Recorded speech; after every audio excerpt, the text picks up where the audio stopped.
Hello everyone, कैसे हैं आप? उम्मीद करते हैं आप सभी अच्छे हैं। आप सभी का स्वागत है मेरे साथ शुभ पाठशाला में।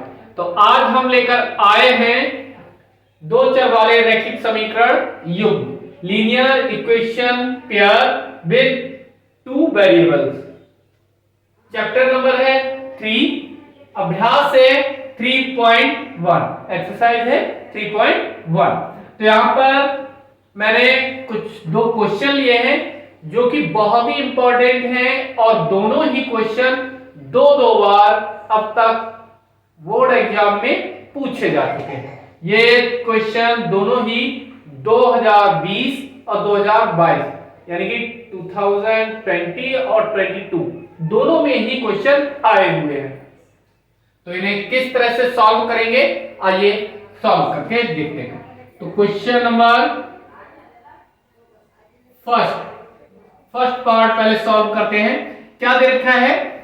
P के किन मानों के लिए निम्न समीकरण युग्मों का एक अद्वितीय हल है। उनकी इक्वेशन दे रखी है 4x प्लस का py प्लस का 8 इज इक्वल टू 0। तो यहां पर 4x प्लस का py प्लस का 8 इज इक्वल टू 0। नेक्स्ट कितनी है? 2x प्लस का 2y प्लस का 2 इज इक्वल टू 0। यहां पर हमको दो इक्वेशन दी गई हैं। ये equation number 1, next equation second. तो क्या करना है? इन इक्वेशंस को हमें पहले कंपेयर कराना पड़ता है। किससे? ax प्लस का by प्लस का c।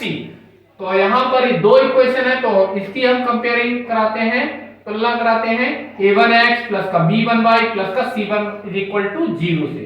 तो यहां पर हम लिख सकते हैं समीकरण 1 व 2 से from equation 1 and 2 we have find a1 is equal to, तो इसमें a1 के स्थान पर कितना है 4, b1 के स्थान पर कितना है p एंड c1 के स्थान पर कितना है 8। सेकेंड इक्वेशन में बात करें तो यहां पर a2 के स्थान पर कितना है 2, b2 के स्थान पर है 2, c2 के स्थान पर है 2। तो यहां पर हमें a1 b1 c1 a2 b2 and c2 सभी की वैल्यू पता है। अब हमें क्या करना है, यहां पर इन जो कोएफिशिएंट्स दे रखे हैं x के और y के, उनका क्या करना है, रेशियो निकालना है, अनुपात निकालना है। तो यहां से हम क्या करेंगे a1 रेशियो टू a2, इसकी वैल्यू निकालेंगे। फिर b1 इज टू b2, इसकी भी वैल्यू निकालेंगे। Next c1 is to c2। तो यहां पर a1 की वैल्यू है 4 और ये 2, तो कितना मिल जाएगा? इसको सॉल्व करेंगे 2 2 जा 4, तो ये मिल गया हमें कितना 2। कितना मिल गया है ये 2। a1 अपॉन a2 की वैल्यू आ गई 2। b1 कितना है p अपॉन 2, ये तो सॉल्व होगा नहीं, ऐसा का ऐसा ही रहेगा। एंड c1 अपॉन c2, ये है c1 की वैल्यू 8 और ये 2, तो 2 4 जा 8, तो ये हमको मिल गया 4। अब क्या कहा गया है कि P के किन मानों के लिए निम्न समीकरण युग्मों का एक अद्वितीय हल है। मींस जो भी हमें ये इक्वेशंस दे रखी हैं उनका सॉल्यूशन सिर्फ एक है। अद्वितीय हल का मतलब एक ही सॉल्यूशन है, एक ही हल है। तो एक हल होने के लिए क्या कंडीशन होती है, तो हम लिखेंगे सिंस यहां पर जो दी गई समीकरण है, दी गई समीकरण युग्म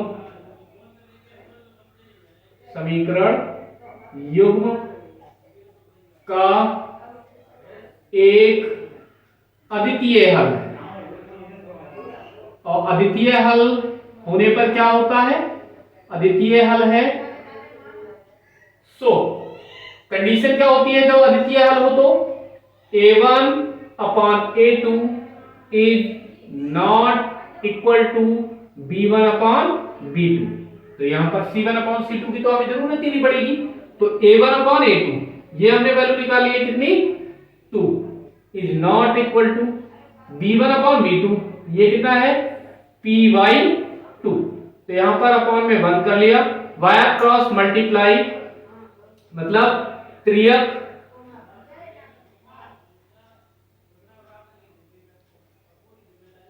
गुणा करने पर, तिरछी गुणा कर लेंगे यहां पर तो हमें क्या मिल जाएगा यहाँ पे P is not equal to 2 2 जा 4 और P बन गया P, तो ऐसा कैसे ही। तो यहां पर हमें P की वैल्यू मिल गई 4 और यही हमारा आंसर हो गया। तो हम यहां पर कह सकते हैं कि P is not equal to 4। ठीक है, जो भी हमें ये क्वेश्चन दे रखी है तो यहां पर 4 नहीं होना चाहिए। अगर 4 के अलावा कुछ और भी है, ठीक है 3 है 5 है 2 है जो भी है, तब इस इक्वेशन जो भी हमें इक्वेशंस दे रखी है इनका ओनली वन सॉल्यूशन होगा, अन्यथा वहां पर हो सकता है बहुत सारे हल हो जाए या फिर कोई हल ना हो। नेक्स्ट सेम क्वेश्चन है के किस मान के लिए निम्न रैखिक समीकरणों के युग्म के अपरिमित रूप से अनेक हल होंगे। तो बिल्कुल सेम क्वेश्चन है, कैसे करेंगे आइए देखते हैं। सेकंड क्या दे रखा है यहां पर हमको इक्वेशन दे रखी है kx प्लस का 3y माइनस का k minus 3 is equal to 0। Next दे रखी है 12x प्लस का ky माइनस का k इज इक्वल टू 0। तो ये इक्वेशन 1। नेक्स्ट इक्वेशन 2, तो यहां पर क्या हो जाएगा फ्रॉम इक्वेशन 1 एंड 2 समीकरण 1 व 2 से हमें क्या मिलेगा, यहां पर वो हम तुलना कराएंगे कोफिशिएंट्स की, गुणांकों की। तो हमें क्या मिलेगा a1 इक्वल टू कितना है k, a2 कितना है a2 है 12, दूसरी इक्वेशन में 12 है।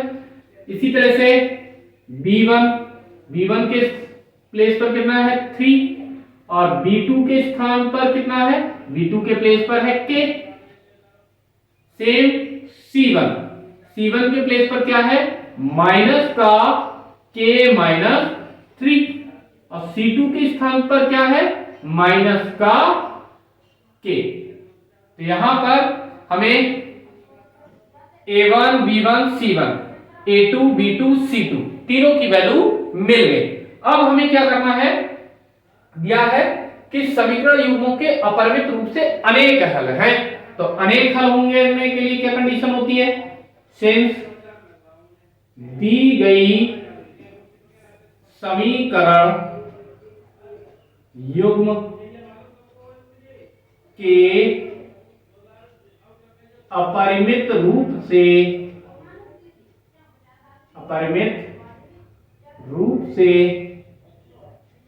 अनेक हल हैं, यह आपको दे रखा है।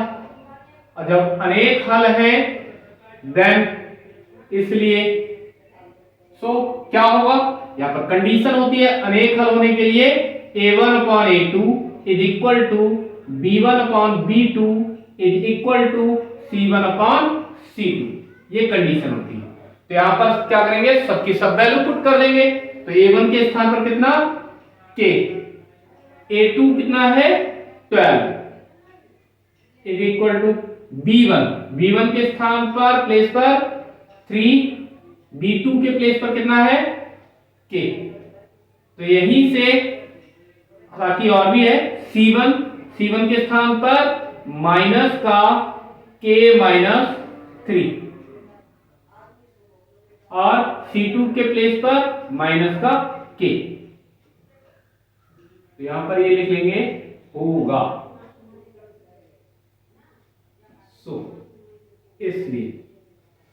तो यहां पर माइनस से माइनस कैंसिल, हालांकि इसकी हमें जरूरत ही नहीं है, हम तो इतने से ही सॉल्व कर लेंगे। तो क्या करेंगे k upon 12 is equal to 3 upon k से।